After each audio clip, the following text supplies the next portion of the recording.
Halo semuanya, kenalin aku Askia Nabila Ramadhani dengan NIM 013 Dan aku Wada Putri Afifa dengan NIM 083. Nah, di sini kita akan menjelaskan tentang pencegahan dan mitigasi bencana gempa bumi.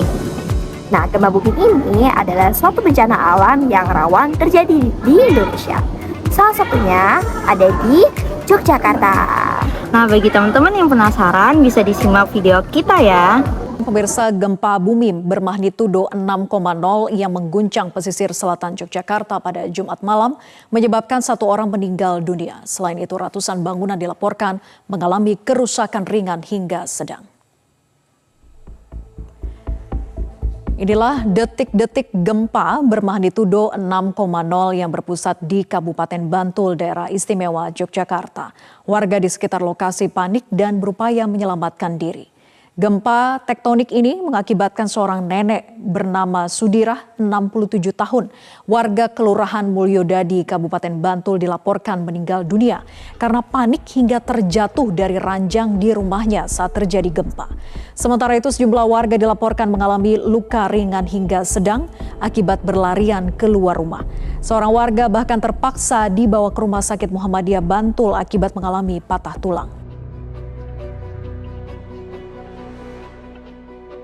Berdasarkan penyebabnya, gempa bumi terbagi menjadi 3, yaitu vulkanik, tektonik, dan reruntuhan. Gempa vulkanik terjadi akibat aktivitas gunung berapi. Saat magma bergerak ke permukaan, tekanan yang dihasilkan dapat menyebabkan gempa bumi di sekitar gunung tersebut. Gempa ini biasanya terjadi sebelum atau selama letusan gunung berapi. Gempa bumi tektonik terjadi karena pergeseran lempeng-lempeng bumi yang saling bertabrakan, bergeser, atau menjauh. Indonesia berada di kawasan cincin api Pasifik, tempat bertemunya 3 lempeng besar. Oleh karena itu, Indonesia rawan sekali terjadi gempa bumi. Gempa bumi reruntuhan terjadi karena runtuhnya bebatuan besar di dalam bumi. Biasanya, hal ini terjadi pada daerah tambang.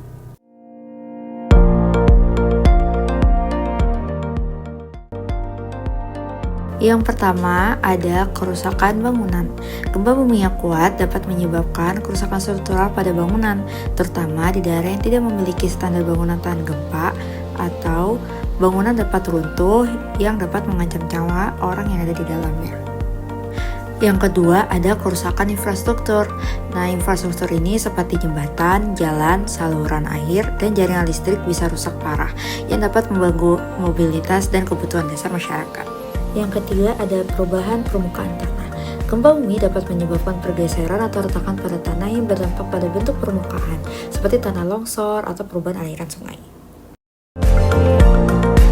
Pertama, ada kehilangan nyawa.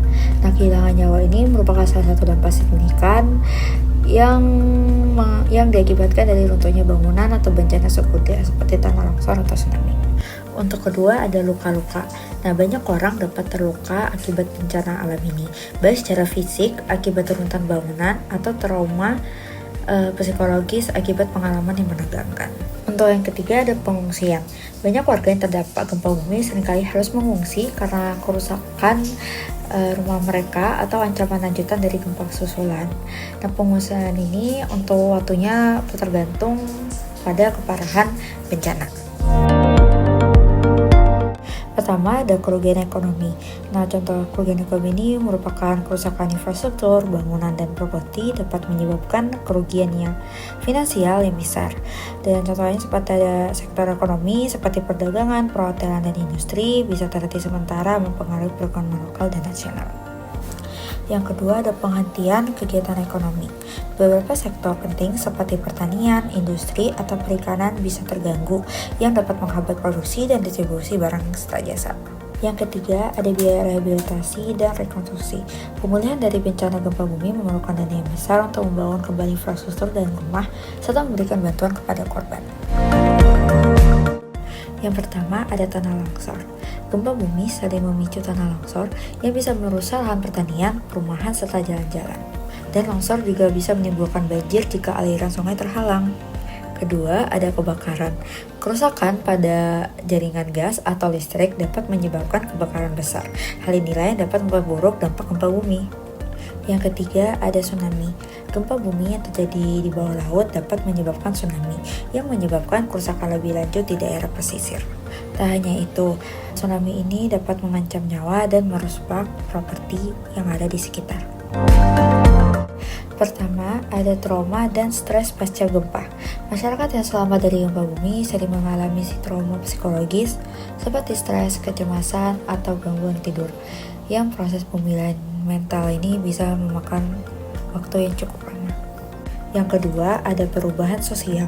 Gempa bumi dapat mempengaruhi struktur sosial suatu daerah dan mengubah pola kehidupan masyarakat. Pertama, ada rehabilitasi sosial dan ekonomi. Masyarakat yang terdampak membutuhkan waktu untuk kembali ke keadaan normal. Nah, seperti kegiatan ekonomi yang pulih perlahan, peningkatan kualitas hidup yang berkelanjutan, dan pembangunan infrastruktur yang membutuhkan dana dan waktu yang tak sebentar. Yang kedua, ada peningkatan kesadaran dan kesiapsiagaan. Gempa bumi dapat meningkatkan kesadaran masyarakat tentang pentingnya kesiapsiagaan dan mitigasi bencana, yang dapat membentuk kebijakan serta perencanaan yang lebih baik di masa depan.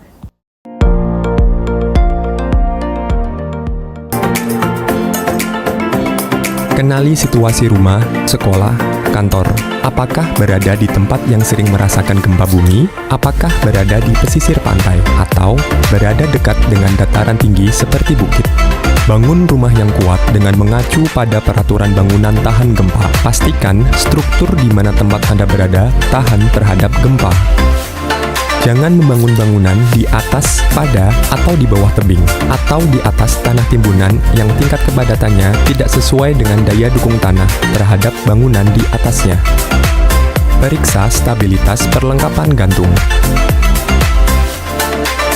Tempatkan benda besar atau berat di rak bawah atau lantai.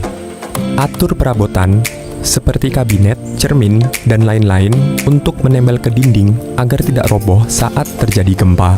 Periksa dan perbaiki jika terdapat atap atau dinding yang rusak atau retak. Pastikan gas dan instalasi listrik aman. Catat nomor telepon keluarga dan nomor telepon lain saat keadaan darurat, seperti rumah sakit, polisi, pemadam kebakaran, dan lain-lain. Ketahui teknik dasar pertolongan pertama.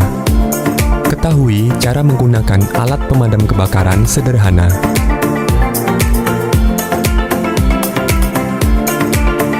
Siapkan tas siaga bencana dan letakkan di tempat yang aman dan mudah dijangkau. Jika kita sedang berada di dalam gedung atau bangunan, kenali tempat yang aman jika terjadi gempa bumi, seperti kolong meja, pilar, atau kolom bangunan. Perhatikan rambu-rambu keselamatan gedung, seperti jalur evakuasi, titik kumpul, dan letak tangga darurat saat memasuki gedung. Pastikan jalur evakuasi keluar rumah atau gedung dalam keadaan kosong, tidak ada yang menghambat, seperti meja, kursi, lemari, dan lain-lain. Pastikan tempat evakuasi atau titik kumpul berada di tempat terbuka dan jauh dari bangunan tinggi, tiang listrik atau telepon, atau papan reklame, serta mudah diakses oleh pertolongan kedaruratan. Selaraskan rencana kedaruratan keluarga dengan tetangga lingkungan RT, RW, dan kelurahan. Sepakati sarana dan bunyinya sebagai tanda terjadi gempa bumi di lingkungan tempat tinggal kita, sebagai contoh kentongan. Sepakati jalur evakuasi dan lengkapi dengan rambu-rambu evakuasi. Sepakati titik kumpul yang aman. Adakan pelatihan dan simulasi perlindungan diri serta evakuasi menghadapi gempa bumi yang diikuti oleh seluruh anggota keluarga dan lingkungan tempat tinggal kita. Nah, teman-teman sudah paham kan apa yang kita sampaikan? Karena gempa bumi adalah suatu bencana yang tidak bisa diprediksi, kalian harus tetap hati-hati ya dengan kalian berada. So, stay safe everyone. Dadah!